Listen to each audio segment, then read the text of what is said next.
reached the threshold of the bit of oil when they arrived. The doorway to our apartment was nicked a couple of times, and the furniture was damaged a bit, but Mother sat down with the wood polish and made them like new. They sit dark and low in our sitting room. One sofa, 2 armchairs, and an armoire, upholstered with deep red leather. Mother was very proud of the furniture. Cousin Michael's success brought us our very own home. She made me get all dressed up in a ruffled holiday clothes and sit on the sofa. It felt enormous with my feet sticking out just past the edge. She and Father sat in the armchairs looking at me, then at each other, swinging their dangling legs. Father took out his violin and played the national anthem. Then he began a full song before Mother shot him a look and told him to pass the violin around. I played with what I knew at the time, and then Mother played.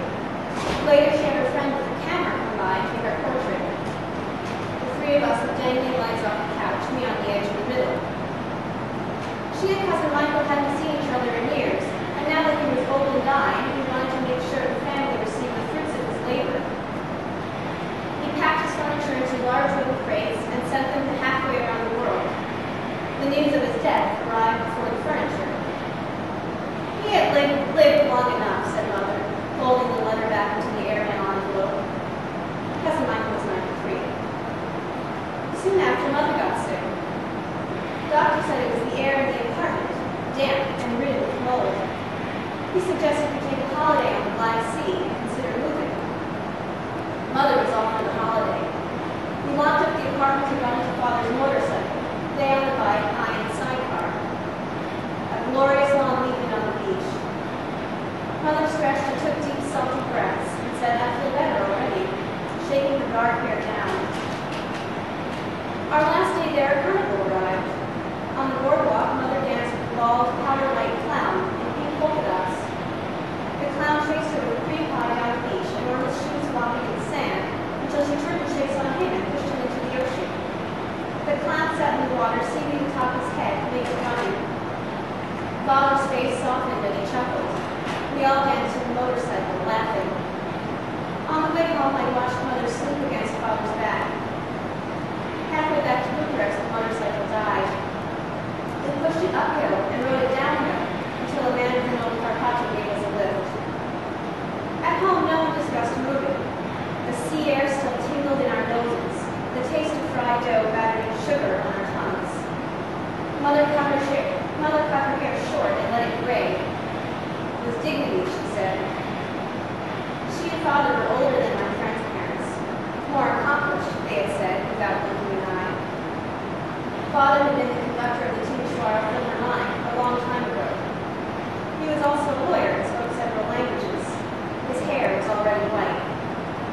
Mother was about to attend art school around the time when Father could not leave the orchestra anymore. After I was born, she began teaching Mother occasionally. It was not long before Mother got sick again. The doctor reiterated his point about the apartment, making gestures in the air indicating that atmosphere, and Father listened, chin in hand. Mother took his hand and said it might be difficult because of Michael's furniture. Father nodded. We'll find a way, he said. Every time Mother got sick, we made an effort to go to the sea. My parents discussed moving.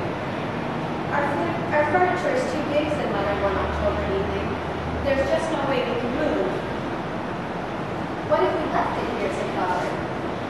Mother eyed him with suspicion. There's just no way, she repeated. Father began to grow irritated with Mother's stubbornness. The discussions picked up and stopped abruptly, with long intervals in between, continuing where they left off months later. Of course there's a way, muttered Father, shaking salt into a bowl of potato. Mother looked out the window at the large spring snowflakes. Don't be so sure, she said, arm draped over her eyes, lying on the beach.